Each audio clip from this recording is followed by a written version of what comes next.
Deseando buena vida para todo el que nos escucha, ya sea estudiante de medicina, internos, médicos especialistas, eh, esperando que les guste el video, le den like, comenten, sígueme en YouTube, en Instagram como Medicina Moderna para Todos, nuestra página web en la cajita de descripción. Y a continuación le vamos a hablar del famoso polígono de Willis, que este es el lugar en el que la mayoría de las bacterias que nutren el cerebro se unen en la base de este. Haz una nota para comenzar, una pequeña notita. Tenemos que hablar de que nuestro cerebro es un órgano complejo que rige y coordina la totalidad de los sistemas que forman nuestro organismo. Pero este órgano y el sistema nervioso en general no funcionan a partir de la nada, como todos sabemos. Necesita de un aporte continuo de oxígeno y nutrientes para poder funcionar. Este aporte le va a llegar a través de la irrigación sanguínea, llegando a las diferentes estructuras a través del sistema cerebrovascular. Dentro de este sistema disponemos de diferentes venas y arterias que confluyen lo que hoy vamos a hablar, que es el polígono de Willis. Comenzamos. ¿A qué denominamos polígono de Willis? Es una estructura de forma hectagonal presente en el cerebro, como podemos ver aquí en las imágenes, y dicha estructura está formada por la unión de las diferentes arterias que irrigan el cerebro, teniendo un importante papel en el aporte del oxígeno y nutrientes de este. Se considera una anastomosis o interconexión en una red de partes o elementos, en este caso arterias, vamos a hablar de arterias, diferenciados entre sí. ¿Dónde puede encontrarse el polígono de Willis? Puede encontrarse en la parte inferior del cerebro, rodeando el hectágono que forma estructuras como el quiasma óptico, el hipotálamo y la hipófisis. Su estructura puede variar enormemente de una persona a otra, hallándose que más de la mitad de la población tiene una estructuración de este polígono diferente del que se considera clásico o típico. Las funciones que lleva a cabo el polígono de Willis son de gran importancia para nuestra supervivencia, ya que a través de él fluye la sangre que irriga gran parte del encéfalo. Además, estamos ante el principal mecanismo auxiliar que permite que siga llegando sangre a las diferentes regiones del cerebro, aun si existe una alteración o daño de la arteria que en el principio la rige. También equilibra el aporte sanguíneo recibido por ambos hemisferios cerebrales y también permite que la sangre que llegue a un hemisferio se comunique con el de los otros. ¿Cuáles son las arterias que confluyen en este polígono? Como ya te dije antes, el polígono de Willis es la estructura mediante la cual se interconectan las diferentes arterias principales que irrigan el cerebro. Entre estas arterias tenemos las principales y a partir de las cuales se ramifican otras. Si bien existen las otras ramificaciones, primero vamos a hablar, como te dije, de las principales, que son la arteria carotidia interna. Ascienden por el cuerpo hasta la cabeza, por ambos lados del cuello, para terminar penetrando en el cráneo, en este momento en el que pasan a llamarse carotidas internas.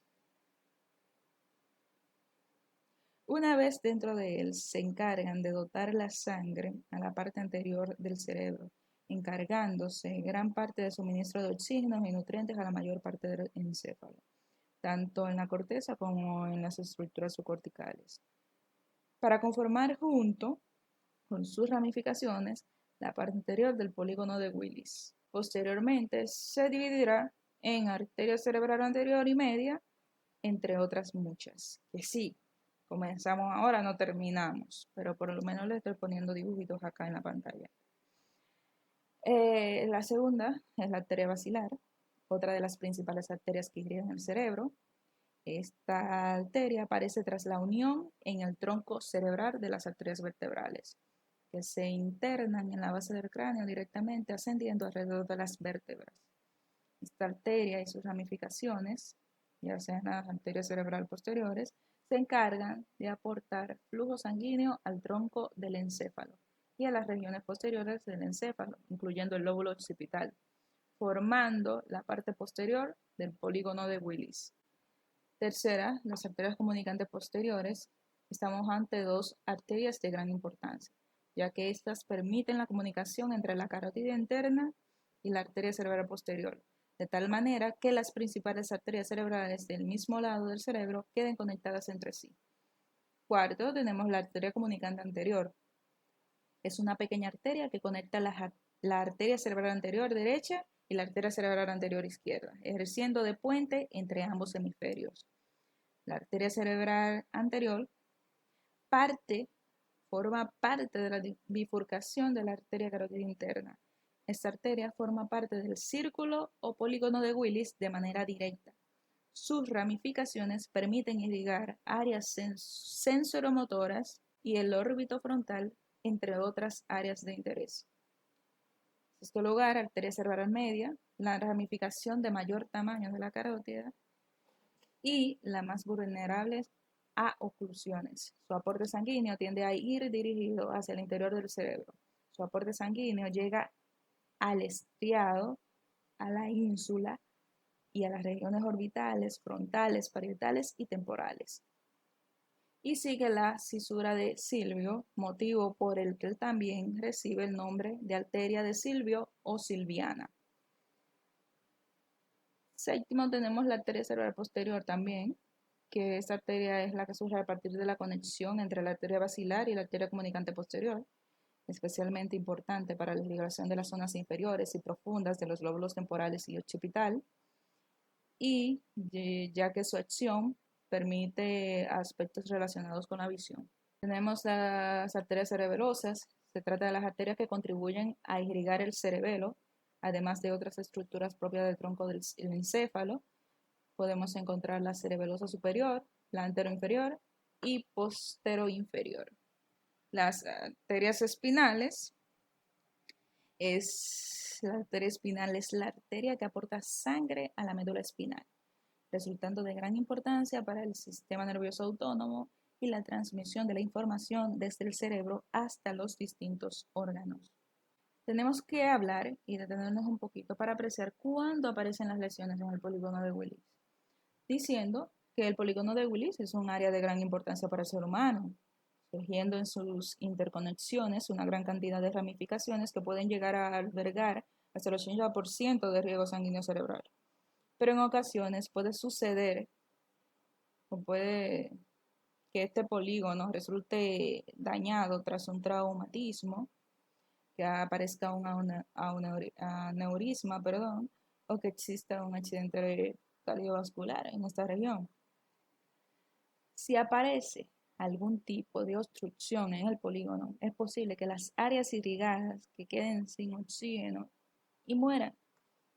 Las áreas irrigadas se queden sin oxígeno y mueran. Las consecuencias pueden ser múltiples, desde la muerte, si por ejemplo se pierden los núcleos que regulan la constante vitales, a la pérdida de funciones mentales y físicas, sensibilidad o capacidad motora. Otro problema que puede acontecer es el hecho de que aparezca un aneurisma. De hecho, el polígono de Willis es uno de los principales lugares en que suele aparecer problemáticas de este tipo. Y se termina produciendo un derrame que puede tener consecuencias nefastas para el sujeto afectado. Y aún si el desenlace no es fatal, es posible que pierda la visión debido a la compresión del quiasma óptico. También tenemos que decir por qué se llama polígono de Willis. El polígono de Willis se recoge su nombre del neurólogo inglés del siglo XVIII, Thomas Willis, que este fue un médico británico que jugó un papel muy importante en la historia de la anatomía, la fisiología, la neurología y la psiquiatría.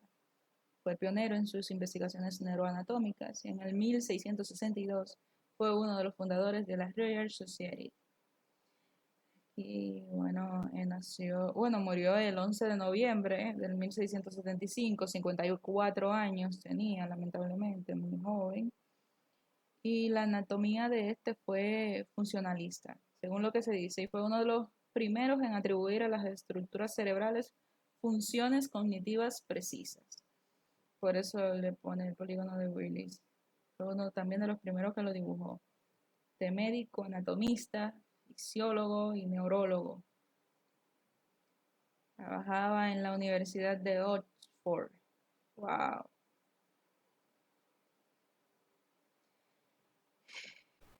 Recuerden que esto es un pequeño resumen sobre el polígono de Willis. ¿Quieren más? ¿Quieren encontrar el resumen completo escrito? Pueden visitar la página de Moderna para Todos. Se la voy a dejar en la descripción, un poquito difícil de encontrar, pero yo se la voy a poner como el link, nada más tienen que entrar al link y ver los resúmenes completos de ahí. Pueden también visitar a nuestro Instagram, a Medicina Moderna para Todos, en donde estaremos poniendo imágenes, en donde le pueden ayudar muchísimo, así como recopilación, como si fueran TBT, para recordar, porque muchos ya sabemos todo eso, pero es bueno estudiar siempre, o sea, una retroalimentación de algunas cositas que a veces se nos pueden pasar desapercibidas. Eh, es bueno recordar. En medicina siempre es bueno recordar de todo. Por más que te diga, no, yo me lo sé, yo ya no voy a leer más. Es bueno leerlo porque a veces encuentra cositas, se descubren cositas que pueden ser de gran importancia a la hora de estudio. Si esto es todo, visítanos en todos nuestros redes. Medicina Moderna para Todos en Instagram, Medicina Moderna para Todos en YouTube. Dale like, suscríbete y te dejo en el link de la descripción. Te dejo la página de nosotros para que vayas a leer si quieres leer. Es cuanto.